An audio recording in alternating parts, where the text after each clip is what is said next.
Jerome Powell ngasih kode keras ke kita bahwa The Fed tidak akan menaikkan suku bunga lagi. Dan ini merupakan hal yang bagus untuk market. Di video kali ini saya akan ngebahas tanda bottomnya market itu udah mulai kelihatan. Dan The Fed udah nggak ada alasan lagi untuk naikin suku bunga acuan. Selamat datang di channel Cuan Kripto bersama saya Niko. Di channel ini kita ngebahas segala hal tentang kripto secara netral dengan data. Jadi pastikan teman-teman untuk subscribe dan nyalakan loncengnya supaya nggak ketinggalan info-info yang aktual. Komen juga videonya kalau teman-teman ingin masuk ke undian giveaway membership Cuan Kripto. Di grup itu kita ngebahas ada banyak koin ya, mulai dari technical analysis, fundamentalnya, dan juga saya sharing entry kapan masuk market ya. Untuk lebih jelasnya tentang grup nanti di akhir video dijelaskan. Kita fokus dulu ngebahas kode kerasnya Jerome Powell yang besar sekali kemungkinannya untuk nggak naikin suku bunga lagi. Tanpa panjang lebar langsung aja kita masuk ke analisisnya. Pertama itu kita ngeliat dari keadaan inflasi di Amerika Serikat. Inflasi di Amerika Serikat setahun belakangan itu turun. Hanya saja di bulan Juli dan Agustus kemarin ada kenaikan inflasi lagi. Tapi kalian jangan sampai salah loh ya. Data CPI atau inflation rate ini bukan sebagai standar bagi The Fed untuk mengukur laju inflasi. Bahkan yang ditampilkan di sini adalah headline CPI, bukan core CPI-nya. Artinya item yang sangat volatil seperti energi dan makanan itu termasuk dihitung. Kalau kita ngeliat secara core CPI year over year, inflasi setahun belakangan itu udah mulai turun nih. Tapi teman-teman juga jangan salah loh ya. Core CPI ini juga bukan merupakan standar data bagi The Fed untuk melihat keadaan inflasi. Terus kalau bukan CPI dan Core CPI, standar acuan The Fed apa dong? Apakah yang lebih penting data MOM-nya? Mungkin yang dimaksud MOM yang lainnya kali ya, seperti ini atau ini. Salah-salah, lanjut. Data yang dilihat The Fed sebagai acuan standar untuk mengambil kebijakan moneter adalah Core PCE. Data ini adalah data favorit The Fed untuk mengukur inflasi. Komponen PCE ini ada 3. Yang pertama itu housing services, kedua itu core goods inflation, dan yang ketiga non-housing services. Ketiga data ini adalah yang paling penting menurut Jerome Powell. Dan kalau kita ngelihat 3 data ini, keadaan ekonomi sekarang itu masih terinflasi dibandingkan sebelum krisis pandemi di tahun 2020 kemarin.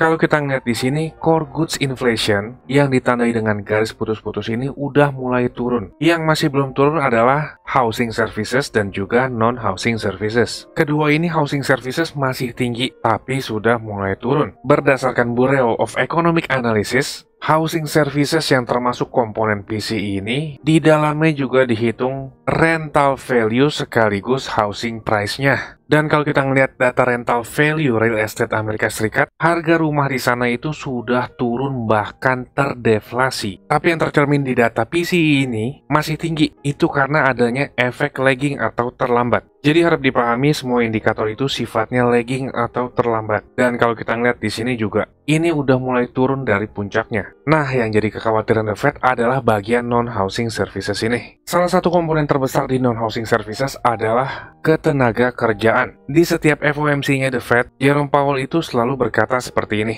The labor market remains very tight. The unemployment rate remains low at 3.6%. There are some continuing signs that supply and demand in the labor market are coming into better balance.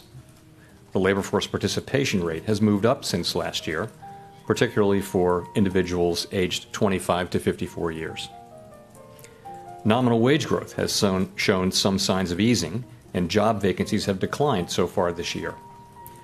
Labor demand still substantially exceeds the supply of available workers. Yang dimaksud Jerome Powell, labor market remain tight berkaitan dengan NFP. Tapi teman-teman jangan salah loh ya, saya masih sering banget ngeliat di luar sana orang-orang ngebahas tentang NFP. Tapi nggak tahu fungsinya NFP itu dalam tradingnya apa. Yang ada cuma bikin bingung ngambil keputusan tradingnya. Yang dimaksud Jerome Powell labor market remain tight adalah bagian ketersediaan pekerjaan di Amerika Serikat. Kita ngeliat di sini, jumlah lapangan pekerjaan itu tinggi banget. Bahkan jauh lebih tinggi dibanding keadaan sebelum pandemi. Tingginya lapangan pekerjaan dibandingkan pekerja yang ada, itu bisa membuat upah yang ditawarkan pekerja menjadi lebih tinggi. Dan ini merupakan inflasi. Langkah The Fed untuk menanggulangi ini adalah dengan menurunkan jumlah lapangan pekerjaan. Agak unik memang. Harusnya kan dual mandat The Fed itu adalah maintain maximum employment dan juga price stability. The Fed itu masih ngeliat angka pengangguran di Amerika Serikat masih terlampau rendah. Proyeksi unemployment rate atau angka penganggurannya dari The Fed itu sampai akhir tahun 2023 di angka 4,1%. 3%. Jadi angka pengangguran sekarang itu masih di bawahnya loh ya. The Fed itu ngurangin jumlah lapangan pekerjaannya dengan melambatkan aktivitas ekonomi. Kaitannya pengangguran ke inflasi adalah ketika aktivitas ekonomi itu mulai melemah, demand terhadap barang atau jasa itu ikut menurun. Kalau demand atau permintaan di pasar itu menurun, bisnis itu juga akan menurunkan atau mengurangi jumlah pekerjanya. Dan ketika terjadi banyak pengurangan terhadap pekerja, angka pengangguran ini akan naik sekaligus jumlah lapangan pekerjaannya turun. Jika jumlah lapangan pekerjaan turun dan penganggurannya naik, upah pegawai di non-housing services inflation ini juga akan ikutan turun. Jadi itu ya kaitan yang sebenarnya tentang NFP. Dan The Fed ngukur inflasinya itu standarnya adalah PCE ini, bukan headline CPI atau inflation rate atau bahkan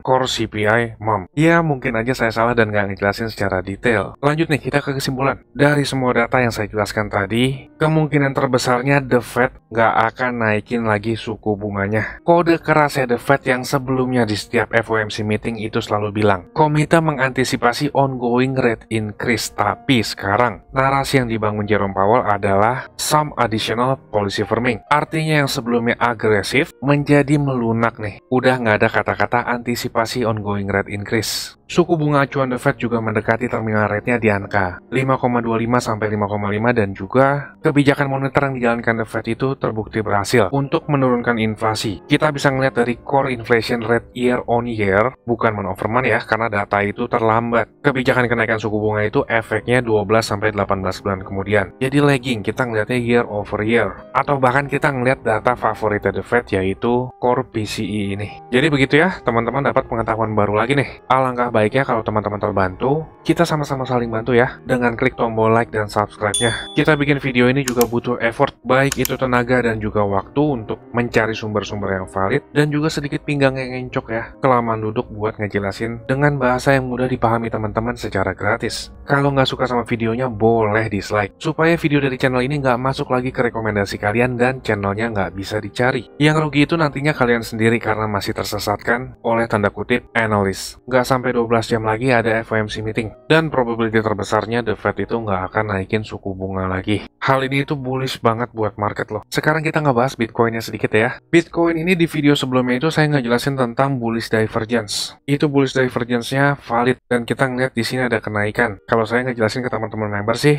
sudah mengantisipasi adanya penguatan lanjutan nih di Bitcoin. Teman-teman di member cuan kripto itu dapat update duluan ya. Ini private video jauh lebih banyak daripada update video publik nih. Walaupun saya banyak kesibukan, tapi saya tetap menyempatkan mengedukasi teman-teman di grup member nih. Kita lebih intens ngebahas di grupnya ya. Di video member cuan kripto tanggal 15 saya ngejelasin nih. Saya ngeliat Bitcoin itu masih ada momentum bayarnya. Kita putar video sebentar ya. Tapi karena saya ngeliat Bitcoin yang masih tertahan seperti ini, bahkan sampai closing di atas 26.400 dan momentumnya juga nge-breakout, kalau weekend closing masih seperti ini di atas 26.400, kita lebih besar ngeliat probability-nya untuk naik. Jadi para whales itu lagi coba ngegiring opini retail. Nah, kurang lebih seperti itu, dan juga saya ngejelasin tentang funding fee yang negatif banget. Di tanggal 15 itu, banyak banget orang yang nge-short sampai-sampai funding fee-nya negatif. Di kripto, kebiasaannya kalau seperti ini itu terjadi yang namanya short squeeze. Harganya akan dibawa naik dulu. Kalau dari chart Bitcoin yang di member acuan kripto, saya update itu pas lagi di sini nih, 26.400. Di update kemarin tanggal 19 juga saya ngejelasin, Bitcoin masih ada momentum naik untuk ngetes lagi di kotak merah ini. Itu juga naik lagi tuh, ngetes untuk yang kedua kalinya. Untuk saat ini, Bitcoin lagi di area resistance. Hal baiknya adalah downtrendnya Bitcoin belakangan itu, secara momentum indikator ini udah breakout. Terlebih saat di bawah nih di area support itu terbentuk bullish divergence. Tanda seperti ini tuh cukup kuat banget, ngasih indikasi ke kita bahwa ini merupakan tanda kuat untuk reversal. Hanya saja sekarang itu masih tertahan nih di area 27.200 sampai 27.500. Nanti malam saat FOMC sekaligus press conference-nya, itu juga bisa menggiring opini retail loh. Retail akan mengira The Fed itu udah mulai melunak atau dovish, dan banyak yang berspekulasi The Fed juga nggak akan naikin suku bunga lagi. Itu bisa membuat relief di marketnya. Relief itu artinya mulai terasa lega. Kalau nggak ada kenaikan suku bunga, itu kan artinya bullish buat market. Itu bisa membuat harganya nge-push naik lagi. Tapi harap hati-hati ya, kalau mau masuk market, perhitungkan dulu trading plan-nya. Teman-teman kalau masuk di harga sekarang itu kan nggak masuk akal nih, ini resistance bukan tempatnya orang beli. Resistance itu untuk ngejual. Beberapa lagi mungkin ada yang notice, ini itu terbentuk hidden bearish divergence nih. Price action-nya turun tapi momentum indikatornya naik atau membuat higher high baru. Hal seperti ini nggak usah teman-teman pusingin. Divergence itu kan ada dua tuh ya, hidden sama regular. Secara momentum yang regular itu lebih kuat dibandingkan yang hidden. Kalau teman-teman dapat info baru lagi nih ya,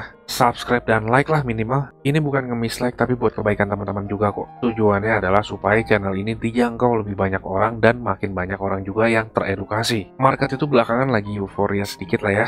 Ekonomi udah kelihatan mulai baik-baik aja, tapi teman-teman juga jangan sampai lengah. September itu masih belum berakhir loh ya. Secara statistik 80% di bulan September itu Bitcoin closing candle-nya negatif atau minus. Kabar baiknya adalah di bulan Oktober 80% statistiknya itu Bitcoin surplus, dan surplusnya rata-rata di atas 2 digit semuanya. Kalau untuk investor sih sebenarnya nggak ada masalah harga sekarang. Yang jadi masalah adalah kalau teman-teman mau maksa masuk di futures market. Kuatin dulu trading plan-nya, apakah yakin mau FOMO di harga sekarang di area resistance ini atau nunggu saat Bitcoin retrace atau turun. Kita nggak ada yang tahu ke depannya itu harga mau dibawa kemana dan nggak ada satu orang pun yang tahu. Kalau ada orang yang tahu, logika simpelnya nih ya, orang itu bakal jadi orang yang paling kaya di dunia. Bagi trader yang bijak, masuk marketnya entah nunggu retracement saat harga sekarang, atau kalau terjadi pump ya biarkan aja dulu sampai terjadi retracement. Jadi nggak buru-buru masuk market dan risk to reward rasionya itu ideal. Resikonya terukur, rewardnya juga jelas tuh. Secara probability sih memang market masih bisa nge-push naik lagi nih. Nggak ada satu orang pun yang tahu harganya akan dibawa naik atau dibawa turun dulu. Tapi kita sebagai trader bisa memproyeksikan area-area mana aja yang berpotensi untuk balik arah atau menahan harganya. Saat ini 27.200 sampai 27.500 itu area resistance. Yang terbesarnya di atasnya itu ada level 28.400 sampai 28.800. Bisa dikatakan ini adalah level resistance terbesarnya. Saya udah nggak ngomongin lagi area 30.000 atau 31.000 sebagai resistance terbesarnya. Karena kalau Bitcoin sampai confirm breakout dan stay bertahan di atas 28.800, besar banget kemungkinannya ini 31.000 akan dijebol dengan mudah. Dan market akan masuk ke fase bull run yang lebih besar. Tapi sebelum 28.800 itu dijebol ya kita nggak usah ngomongin terlalu jauh ya. Lihat aja yang ada di depan mata kita seperti apa dan price actionnya itu akan ngasih clue ke kita dominasi buyer atau seller yang lebih kuat. Berita yang kurang baiknya adalah teman-teman juga harus tetap waspada, FTX itu masih ada aset yang harus dilikuidasi untuk melunasi user-usernya. Dan juga satu lagi yaitu dari Binance. Tapi kalau Binance itu udah saya jelaskan ya. Ada di video yang ini nih. Thumbnailnya itu judulnya hal yang bisa membuat Black Swan di kripto. Bagi yang belum nonton itu videonya cukup bagus kok. Dan kalau untuk Bitcoin entry-nya itu saya share-nya ada di grup lah ya. Kalau untuk public saya nggak bisa ngomong terlalu detail karena saya paham banget orang yang nonton di public itu belum tentu semuanya bijak. Kalau saya share di public, misalkan untung ya dia akan senang sendiri, tapi kalau misalkan rugi dia akan ngehujat. Itu tipikal banget, banyak banget orang yang seperti itu. Jadi kurang lebih seperti itulah ya. Alternatif koin lain juga saya ngebahas ada di grup seperti Ethereum, Solana, Matic, XRP, Polkadot dan juga Ethereum. Di grup juga kita ngebahas banyak hal mulai dari belajar fundamental, teknikal dan juga psychological marketnya. Yang mau join ke grup ini merupakan grup berbayar tapi murah banget, recehan deh, gak sebanding sama aset teman-teman dan juga edukasi yang didapat. Lebih murah teman-teman join ke grup dibanding beli gorengan atau es teh manis perharinya. Murah banget kan? Mau yang dapat gratis juga bisa kok. Setiap bulannya kita ngadain undian untuk free membership 2 orang pemenang. Caranya simple, tinggal komen aja video yang ada di channel ini. Di setiap akhir bulannya kita ngadain undian dengan YouTube Random Comment Picker. Ini untuk 2 orang pemenang loh ya. Tapi buat teman-teman di sini yang mau langsung masuk join ke grupnya, itu juga bisa. Caranya teman-teman tinggal tonton klip video berikut ini. Saya tunggu di grup ya, dan sampai jumpa di update selanjutnya. Saya mau kasih tahu juga, Cuan Kripto ini ada grup Telegram